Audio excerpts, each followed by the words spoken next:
Mistaken identity ang kaso ng dalagitang binaril at pinatay sa Tondo, Maynila. Ayon yan mismo sa pulisya. Ang kamag-anak ng biktima may panawagan. Saksi si Oscar Oida. Kung sino ka man, parang awa mo na sumuko ka. Walang kalaban-laban yung anak ko. Sa gitna ng hinagpis, hustisya ang sigaw ng mga kaanak ni Ronalyn, ang 17 anyos sa tinutukan at binaril sa Tondo, Maynila nitong madaling araw ng linggo.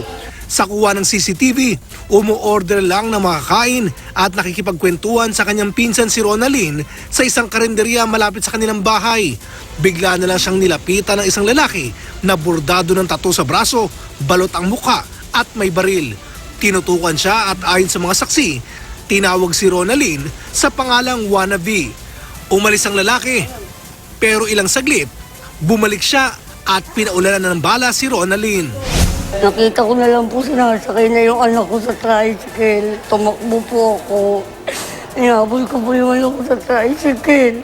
Hinala ng ina ni Ronalyn, posibleng napagkamalan lang ang kanyang anak. May kilala raw ang anak niya na Wannabe, nakahawig-an niya ni Ronalyn. Kasi po po sila magsing katawan po, tsaka po yung buhok, pareho-pareho po. Pati pagtalin po ng buhok, iisa lang po eh. Kinumpirma naman ng MPD Station 1 na isa nga itong kaso ng mistaken identity.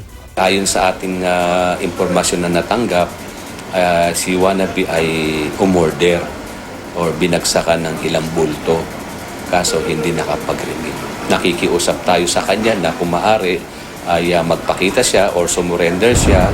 Malaki rin daw may tutulong nito para madiin ang suspect na bagamat tukoy na umano nila ay di pa raw muna nila papangalanan.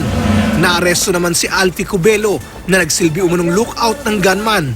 Sinubukan naming hingan siya ng pahayag pero tikom ang kanyang bibig. Siya yung naglalakad sa video na unang pumasok, parang nag-i-scout, tinitingnan or nag-surveillance din kung positive na sa area si Wannabe. Sa pagpanaw ni Ronalyn, naglaho na rin ang pangarap ng dalagitan na ipagdiwang ang kanyang debu sa Hunyo.